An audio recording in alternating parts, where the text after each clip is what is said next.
It's Pride Month, everybody. Grab those flags and wave them around. Volaire, blow the horns. Volaire, I meant the party horns. That's a war horn. Oh, I thought it was gay wrath. Gay wrath isn't until next month. This month is Gay Pride, baby. And what better way to celebrate than to make some friendly little Pokemon? Let's do this.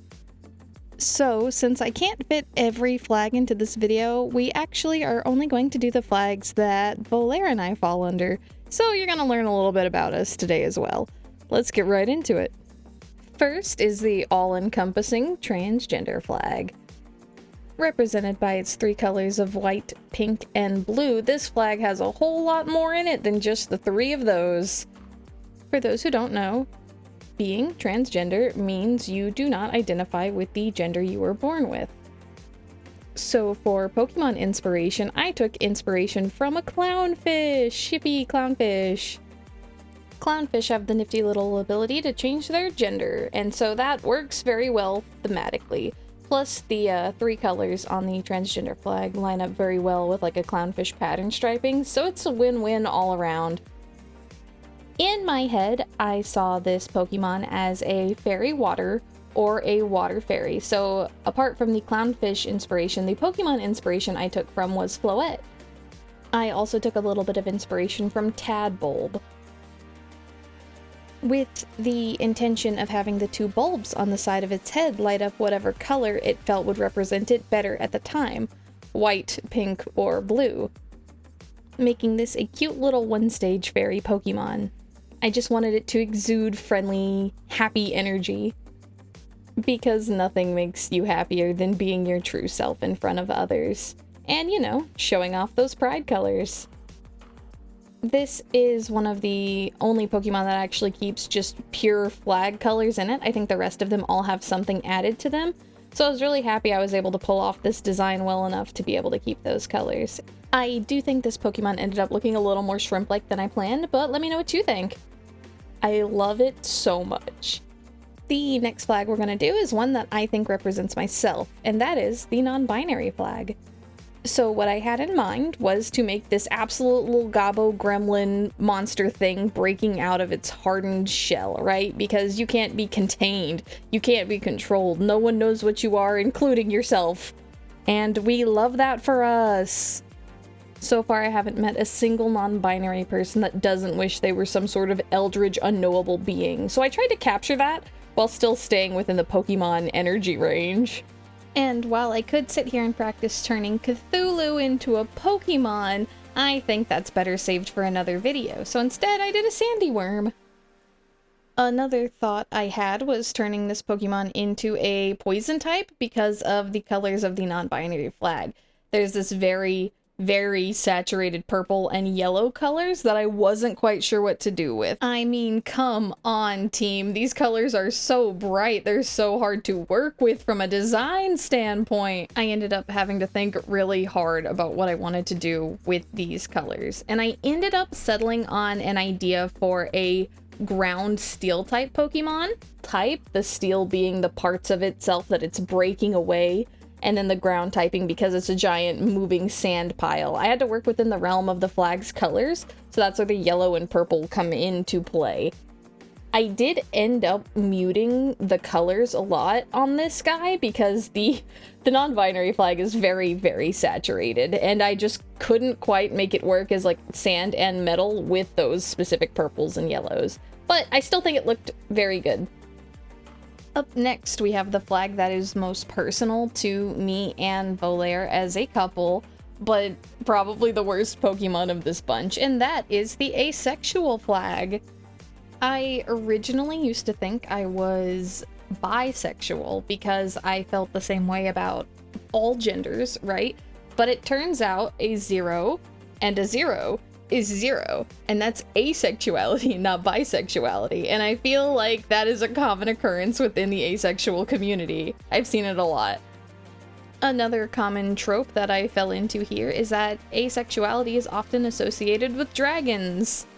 So I wanted to make a little cute little dragon baby, you know, a little first stage evolution, and I modeled it off of a Parasaurolophus. So I hope that that came through And while I don't necessarily think it looks bad, it's definitely the weakest of the bunch here.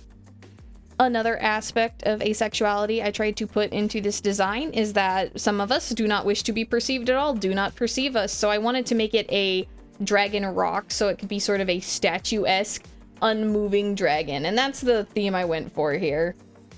I even added a little bit of stone patterning to really sell that this was a statue that's not moving or going anywhere.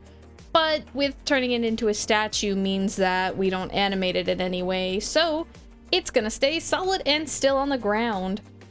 And while no movement isn't necessarily a bad thing for the design of a statue like Pokemon, I think for the body shape I was going for, which was more of a lindworm style dragon, the lack of movement really does not help sell that the tail is folded over at the front of the body. I think a different pose probably would have helped sell this little creature a bit more. Anyway, here is the final result. By the way, I haven't named any of these little creatures yet, so if any of y'all have any ideas, add them in the comments. And now for the final flag of the video, and that is Genderfluid. Of the two of us, Volaire is the one that sports the Genderfluid flag. And she said I hit this design on the head, and I think that's what really matters. We love a Genderfluid king and queen.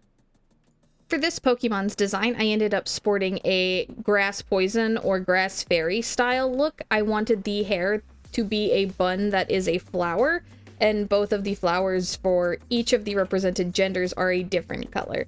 Now, the idea with this Pokemon is that there's some sort of battle condition or maybe held item that this Pokemon has that makes it switch its gender's mode. So this is just one single Pokemon with two forms depending on whatever held item or special move that it has. This design happened so fast and it came to me so easily. The cape that turns into a dress, the flower bun that changes color and is up or down depending on whether or not it is a boy or a girl at the time. I think it looks so good. I'm so happy with this design. I even did the eyes where they flip depending on what gender the Pokemon is at the time. The leaf also acting as hair that either can be done up or go down in front of the face works so well. And even though green isn't a part of the Genderfluid flag, I did add that here as an additional color, along with all of the colors that are in the Genderfluid flag, so I could sell more that this is a grass-type Pokemon. It is the only one of the set where I added additional colors other than the ones for the flag. And honestly, I kind of wish I did that more. I branched out a little more. I think this design is just the best one of the bunch. Well, hey, when it comes to designing, you live and you learn. Originally, I was too afraid to go too far off of the flags, but design-wise, this one's so good. What can I say? Also, can we talk about the energy these two forms have? I mean, gosh, the confidence these two exude. Something that I wish I had in real life. Going back, if I wanted to enhance this design more, I think I would have put either more detail into the cloak and dress, that, or added more of the Genderfluid colors from the Genderfluid flag into the clothing of the Pokemon. One solid bush does not do these two justice. I really wanted these two to kind of have opposite energy and show, like, confidence in two different ways. I even did the lighting in between the two of them, so they had two different shadows going across their faces. And here are the results. Oh, I mean, just look at how cool he is. Yes, and look at how cool she is. Yes, I love them so much. These are my favorite designs from the whole bunch. But let me know which ones were your favorite. And if you enjoyed this design video, go check out some of my other Pokemon design videos. With that, good night and goodbye.